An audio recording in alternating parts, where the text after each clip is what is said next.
नाज़रीन आवाज़ न्यूज़ में भलीकार आऊं आहियां अली रज़ा मंगी।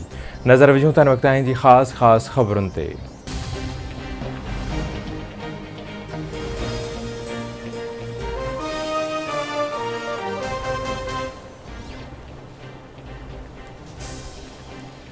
मस्जिद नबवी में पेश आयल वाक़े ते सऊदी अरब हुकूमत जो पहिरियों रद्द अमल साम्हूं अची वियो। सऊदी सफ़ारतखाने जे डायरेक्टर इंफॉर्मेशन फवाद अल समायन चयो आहे त मस्जिद नबवी जी बेहरमती करण ते कार्रवाई कंदे कुझु पाकिस्तानी शहरियुनि खे गिरफ़्तार कयो वियो आहे। इहे गिरफ़्तारियूं क़ाइदा टोड़ण ते थियूं आहिनि।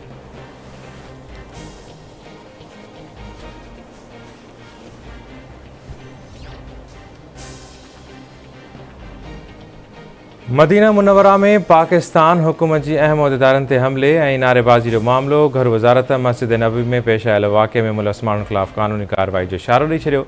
सऊदी हुकूमत खे जवाबदारनि जी सुञाणप में मदद करण ऐं जवाबदारनि खे मुल्क बदर करण जो मुतालबो करे छॾियऊं। घर वज़ीर राणा सनाउल्लाह जो चवणु आहे त मस्जिद नबवी में पेश आयल वाक़े ते समूरी क़ौम बेचैन आहे। CCTV फुटेजिस जी मदद सां जवाबदारनि जी सुञाणप करे उन्हनि खे वापसि मोकिलियो वञे। अहिड़ा माण्हू मुक़दस मुल्क में रहण जे लाइक़ न आहिनि। क़ानूनी मुशावरत करे रहिया आहियूं त छा जवाबदारनि ख़िलाफ़ हिते केस दाख़िल करे सघिजे थो या न। मस्जिद नबवी में अॻूणे वज़ीर आज़म इमरान ख़ान ऐं अॻूणी घरू वज़ीर शेख रशीद जे चवण ते सभु कुझु कयो वियो। इमरान नियाज़ी करप्शन केसनि खां बचण लाइ अहिड़े क़िस्म जूं हरकतूं करे रहियो आहे। कमर ज़मा कायरा चवे थो त इमरान ख़ान जी सियासत जमहूरी न पर फाशिस्ट सियासत आहे। मस्जिद नबवी वाक़े ते सॼी दुनिया जा मुस्लमान ॾुखारा आहिनि। ख़ान साहब आख़िर मुल्क में केतिरी नफ़रत ऐं विरछ चाहे थो, उन सां मुल्क जी बहितरी न थींदी।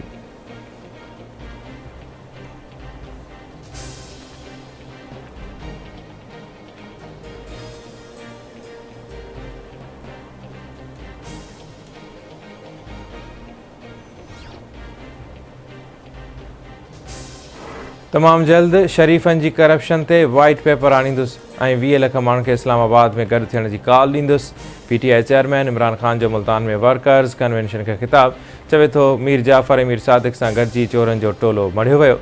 पाकिस्तान में हक़ीक़ी आज़ादी जी जिदोजहद जे लाइ ॿार खे तयारु करणो आहे। मुल्क में इलेक्शन विढ़णी आहे। शहबाज़ शरीफ़ ते अरबें रुपयनि जा केस आहिनि। ही पंहिंजा पैसा बचाइण लाइ मुल्की मफ़ादनि खे क़ुर्बान कंदा। जंहिंजो पैसो मुल्क खां ॿाहिरि हुजे उहो कॾहिं बि साम्राज ख़िलाफ़ आवाज़ बुलंद न कंदो।